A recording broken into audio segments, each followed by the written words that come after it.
that was inserted by the National Assembly wasn't part of it at the start of this budget. But when it was presented to the National Assembly, they decided to insert, as they always do, which is what they call the padding. They are going to, so they've got 2,122 ICT projects, totaling 505.7 billion naira. So each project is going to be 238 million naira. Now, how do we track this sort of project, ICT project? That's very vague. 561 educational projects, total 179 billion naira. So each educational project is 320.7 million naira. And you see the state of our universities, our schools, and you wonder where this money is going. 319 health projects, totaling 420 billion naira. And that's 1.3 billion per project. 32 traditional rulers would get empowering projects, totaling 6.74 billion. Each traditional ruler out of these 32 guys would go home with 210 million. So if you wonder why some of your favorite obas and emirs and whatever they call themselves don't speak up, it's because of things like this. So that's part of what the National Assembly have inserted. 1,380 roads are going to get 1.44 trillion naira. That's a lot. So each road on the average will be getting 1.04 billion. And the last three, which are left as the last three, because I'm going to, compare them to other things in the world. They've got 24 security cars, totaling 11.7 billion naira. 24 security cars. Each car would cost 487 million naira. So when you're complaining about the senators 120 million, that one are chicken change. These security cars, I don't know what, maybe it's to go to Zambeza Forest so they can all-terrain type of car, I don't know. But each one is 487. As at Monday, when I wrote this down, I checked the CBN website to see the rate, the exchange rate. The closing rate as at that day on Monday was 1,583 naira to $1. So when I did the conversion, each security car will cost you and I $308,000. Each security car. They're buying 24 of them. The next one, they say they're going to bore 587 boreholes. And that's going to cost a total of 114 billion naira.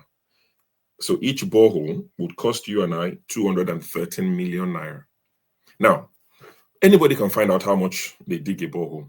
You can find out. Peter B did some, go and verify from him, as he would say, how much did it cost him? He did them recently. There's an American chap called Mr. Beast. Just go on YouTube and type Mr. Beast borehole. He bore holes for them in part of Africa, which annoyed some Africans and say, this savior mentality Igbo people have. We didn't ask you, it was the politicians of those countries because he put them to shame. He did over 100 across Africa. And it cost the guy, I think, about 18 million naira each.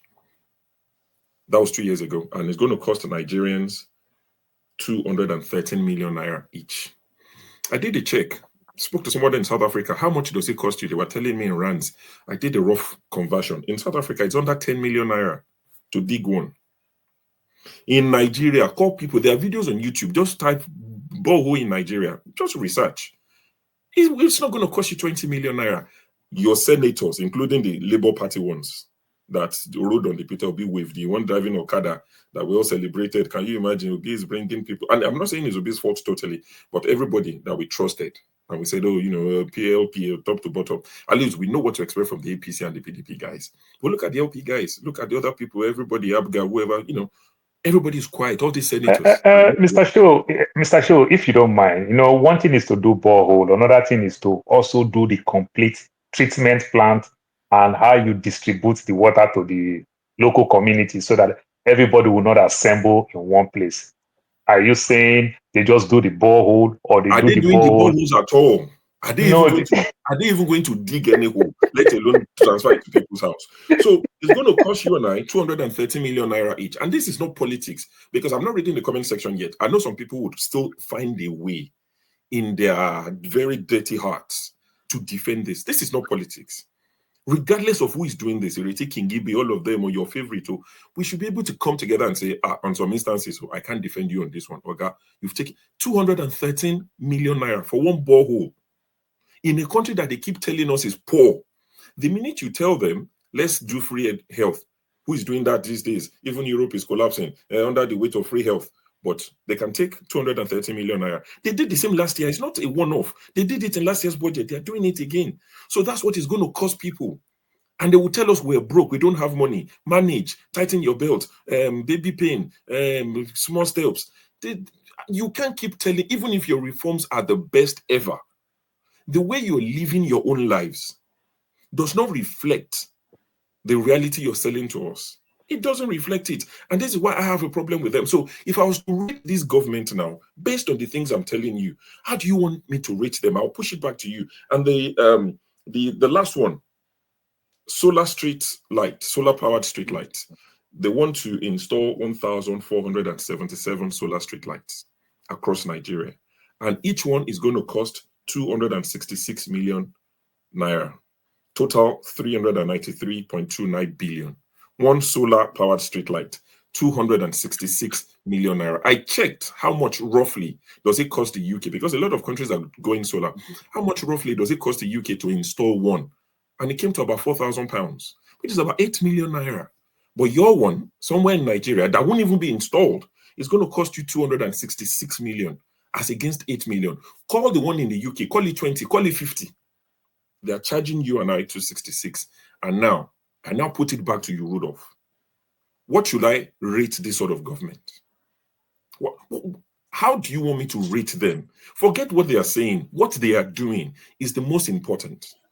All these senators, they should be coming back and people should be beating them. As soon as they touch down in their whatever they constitute, they should be beaten. How can you be robbing the people blind in the midst of little? If we had abundance and we didn't know how to spend it, as someone infamously said, it's a different conversation. But you're telling us we're poor, we don't have money, we need to manage. Does this look like a government that is managing? And it's not today that it started. It's been going on for a very long time. Nobody's exempt. So they upgraded our credit rating. Sure, you have to rate them. You have to try and be courageous and rate them. Sure. I'll rate them. So in terms of your credit rating, see, loan sharks, it's not just Nigeria that all these LAPO and all these people exist. They exist in America, I like to believe. There are some loan companies in the UK. When I first came here, they would give you loan. You don't have to even have any credit or anything. Once you're here for 3 months, but the interest is 89%. 89% they will give you, and the minute you pay it off, they would be writing you. I had them over 20 years ago. I had them. I would apply. It was interesting. Credit system. I would apply. They'll give me 200. I say, hey, me 200. I'll just go. I will blow it. As soon as I finish paying it, before it finishes, they will say, you are eligible for more. I already have like £60 to pay you people. You want to give me 400 now? They'll just double it. That's not new. It can happen. They can increase your credit rating. But what I've said, we cannot deflect from that. Our legislators are criminals. It's not fair on the people. So if I'm to rate them based on what they are doing that I'm saying here, I'll give them a 0 over 100. One person or two people that I can exempt is Olubunmi Tunji-Ojo, immigration, based on personal experience. Not one-on-one, I don't know him, but the Nigerian High Commission in London is improved. Big time. It's not what it used to be. You apply for your passport. It might take you a while to get the date, but you go and capture and you get your passport the next day. Max 2 days. We used to wait 3 months. So that guy, whatever is done well. And I hope they don't frustrate his effort. And this guy, as much as it pains me to say, the one that bought cutlasses for his people the last time, this guy from Delta now. Aviation. Okay. Yeah, I'm talking to my brother, Keyamo. He's doing some beats with our airports. Things are improving.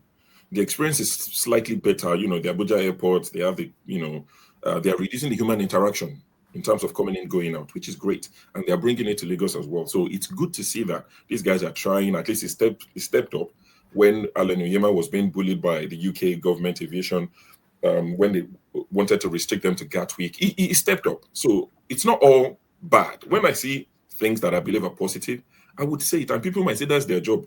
I'm not praising them.